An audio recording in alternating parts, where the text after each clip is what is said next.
अस्सलामु अलैकुम वरहमतुल्लाहि वबरकातुहू।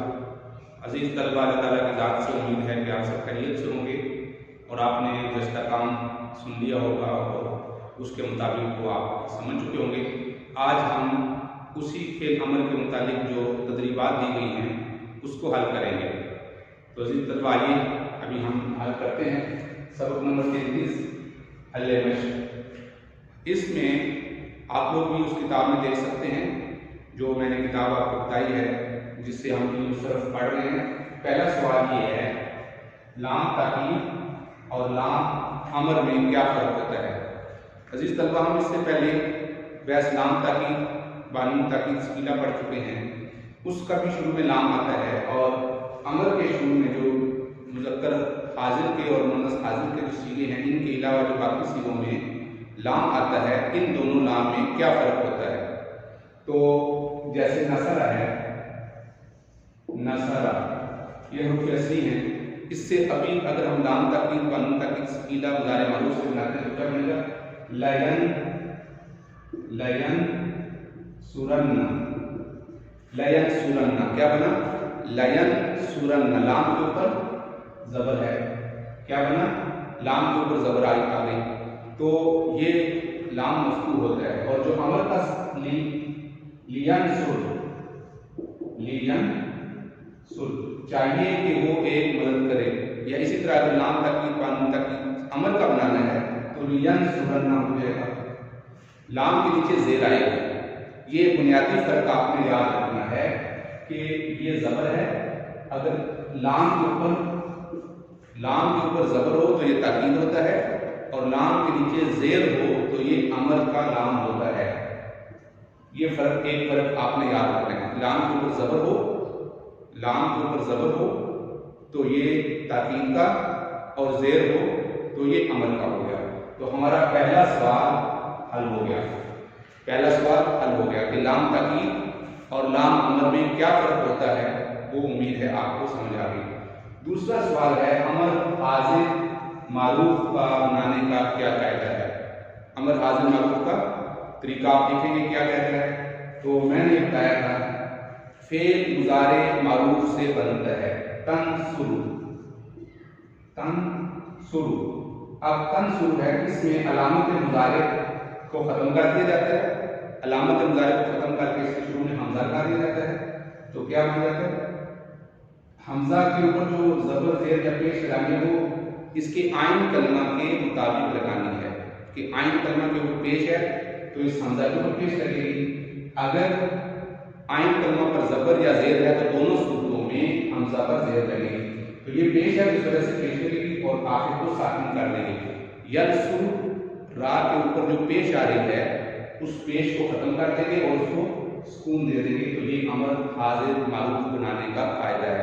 एक दफ़ा फिर सुन लें, अलामत मुज़ारे को गिरा देंगे, इसकी शुरू में हमजा लगा देंगे, आखिर को साकिन कर देंगे और हमजा के ऊपर वो हरकत देंगे जो आइन कलमा के ऊपर है उसको देखेंगे। यानी अगर पेश है तो हमजा को पेश दे देंगे, अगर आइन कलमा पे ज़बर या ज़ेर है, इन दोनों सूरतों में हमजा पर ज़ेर ही देंगे, ज़बर किसी सूरत में भी नहीं आएगी। तो क्या बनेगा, उनसुर। और ज़रा बयज़रिब से क्या बनेगा, इज़रिब। ज़रा बयज़रिब से क्या बनेगा, इज़रिब। अब हम देखते हैं, अब ये हो गया अमर हाजिर। दूसरा सवाल क्या हो गया। तीसरा सवाल है हमजा वसल। हमजा वसल किसे कहते हैं। तो ये जो हमने हमजा अमर के शुरू में लगाया है इसको हमजा वसल कहते हैं। हमजा वसल इसलिए कहते हैं कि जिस वक्त ये अपने से पीछे वाले हरफ के साथ मिलता है तो ये हमजा गिर जाता है और ये हमजा बाकी नहीं जाता। जैसे उनसुर है, अगर इसके पीछे वाव आए तो वनसुर पढ़ा जाएगा, वनसुर, तो ये खत्म हो जाएगा। इस वजह से हमजा वसल का मतलब था मिलाना। तो ये मिलाने के लिए आता है सिर्फ इसलिए कि साकिन हरफ से इब्तिदा करना मुश्किल होता है, इस वजह से इसके शुरू में हमजा वसल लगा देते हैं। तो हमजा वसल। तीसरा सवाल भी हमारा हल हो गया। चौथा सवाल ये है कि कुछ हमने हरूफ जिक्र किए हैं, इनका आपने तर्जुमा करना है, सीगा बताना है। सबसे पहले लिखा है लियक्तुबू। क्या लिखा है, लियक्तुबू। तो आपको ये मालूम हो गया होगा, शुरू में लाम के नीचे जेर लग गया तो ये अमर का सीगा है, या से पता चल गया गायब का सीगा है, आखिर में جمع مذکر غائب امر کا صیغہ ہے، یکتب چاہیے کہ وہ سب مرد لکھیں، واو سے پتہ چل گیا جمع، لام سے پتہ چل گیا امر، یا سے پتہ چل گیا غائب، لام سے پتہ چل گیا امر غائب، یا سے غائب اور واو سے جمع مذکر غائب۔ اترکو تو حمزہ وصلی شروع میں صرف حاضر کے صیغوں میں آتی ہے، اس کے علاوہ باقی صیغوں میں لام آتا ہے، ہم پڑھ چکے ہیں، صرف 3 مذکر حاضر اور 3 مؤنث حاضر کے صیغوں میں حمزہ آتی ہے، تو یہ اور واو سے پتہ چل جانا ہے جمع مذکر حاضر ہم اترکو تم سب چھوڑ دو۔ لتعلمن شروع میں لام کے نیچے زیر ہے تو اس سے معلوم ہوا کہ یہ امر ہے، آخر میں نون ثقیلہ ہے تو یہ امر کا نون ثقیلہ ہے، لتعلمن تو تا سے معلوم ہو رہا ہے کہ یہ حاضر کا صیغہ ہے، تو ضرور بضرور ایک مرد جانے گا، جانے چاہیے کہ کوئی ایک مرد ضرور جانے۔ امنعن تو یہ امنعن یہ آخر میں نون تاکید ہے اور شروع میں حمزہ لگی ہے، اور جو حمزہ لگی ہو تو یہ آپ کو پہلے علامت معلوم کہ یہ حاضر کے صیغے ہوں گے، تو حاضر میں یہ نون تاکید صیغہ کے ساتھ ہے، چاہیے کہ ضرور بضرور امنعن، تو اس کا امنعن تو یہ مؤنث حاضر واحد مؤنث کا صیغہ ہے، اس لیے کہ جو یا ہے آخر سے پہلے جس وقت ہم حمزہ کا اس پہ زیر دیتے ہیں تو یہ واحد مؤنث کی علامت ہے، جیسے امنعی، امنعو، امنعی واحد مؤنث حاضر کا صیغہ، اس کے ساتھ نون تاکید لگتا ہے۔ یکتبن اب اس کے عملات ہیں تو لیکتبن لام امر کا زیر، اس سے معلوم ہوگا کہ یہ امر کا غائب، یہ متکلم کا صیغہ ہے، اس لیے کہ میں نے ذکر کیا تھا کہ سوائے 6 صیغوں کی باقی سب کے شروع میں لام مقصور آتی ہے اور آخر میں نون تاکید لگا ہوا ہے، تو چاہیے کہ ضرور میں لکھوں۔ اعلم اب شروع میں آپ دیکھ رہے ہیں کہ حمزہ لگی ہے، جس حمزہ کے نیچے زیر ہو یہ امر کا صیغہ حاضر کے صیغے کی علامت ہوتی ہے، آخر میں واو ہے تو اس کا مطلب جمع حاضر، کیا تم سب جانو۔ لیمنعن یہ بالکل وہی ہے جیسے جس کا ہم پڑھ چکے ہیں، صرف یہاں زیر تھی یہاں زبر ہے، وہاں یمنعن تھا یہاں یمنعن ہے، تو اس کا آگے صیغہ لگا ہے۔ اترکانی کیا ہے؟ اترکانی، تو اترکانی میں آپ دیکھیں گے کہ آخر میں الف نون ہے، یہ الف نون کس کی نشانی ہے؟ تثنیہ کی نشانی ہے، تو شروع میں حمزہ ہے تو اس کا مطلب ہے کہ حاضر ہے، اترکا، لیکن یہ کیا ہے؟ اترکانی، یہ کیا ہے؟ اترکانی، تو اب یہاں آپ نے دیکھنا ہے کہ یہ کون سا صیغہ ہے اور اس کا کیا وزن بنے گا۔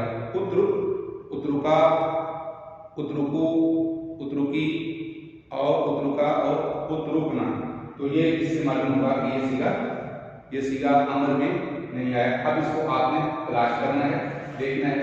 اور لیسمعانی، یہ کون سا صیغہ بنا؟ تثنیہ، شروع میں لام مقصور لگے امر کا۔ لتترکو یہ بتا دیں لام کے نیچے زیر، لتترکو امر کا صیغہ معلوم ہوا اور مجہول کا صیغہ ہو گیا لتترکو، اور آخر میں واو نون جمع کا صیغہ ہو گیا، تو یہ جو آخری صیغے ہو گئے 1 2 3 اور 4، یہ اس طرح صیغوں کا آپ ترجمہ بھی کریں اور اس کو آپ لکھیں، صیغہ لکھیں، وزن لکھیں، اور جس طرح میں نے آپ کو بتایا تھا کہ ان کے حروف اصلی کیسے نکالے جاتے ہیں وہ نکالیں، اور ان کو جو گردانیں آپ کو دی گئی تھی اس کے مطابق ان کے اوزان تلاش کریں گے، تو آپ کو یہ سارے صیغے اچھے طریقے سے یہ معلوم ہو جائے گی کن اوزان پر جو گردانیں ہم نے پڑھی ہیں، امر حاضر، امر غائب، اور اسی طرح ابھی ہم نے دو گردانیں پڑھی نہیں، یعنی وہ صرف اس وجہ سے چھوڑ دی کہ جو نون تاکید ثقیلہ اور خفیفہ والے ہیں اس میں وزن وہی ہے جو ہم پیچھے پڑھ کے آ چکے ہیں، صرف حرکات سکنات کی تبدیلی ہے، وہ انشاءاللہ اپنی سمیشن کے ساتھ مختصر بات آگے ہم اس کو بھی کریں گے۔ تو لیکن یہ جو ابھی نون تاکید ثقیلہ والے صیغے ہیں 1 2 اور 3 اور بھی آپ کو کرنا، یہ انشاءاللہ ہم اس کی مزید تفصیل اب ہم عنقریب پڑھ لیں گے، اور باقی صیغے بھی انشاءاللہ آپ کو امید سمجھا لی ہوگی، اور اگر کوئی بات سمجھ نہ آئے تو آپ سے پوچھ سکتے ہیں پرسنل میں، تو انشاءاللہ اس کی مزید کل تھوڑی سی اور بات کر کے پھر انشاءاللہ ہم اپنا اگلا سبق شروع کر لیں گے۔ تو اگر کوئی بات سمجھنا ہے تو مجھ سے پوچھ سکتے ہیں۔ السلام علیکم ورحمۃ اللہ وبرکاتہ.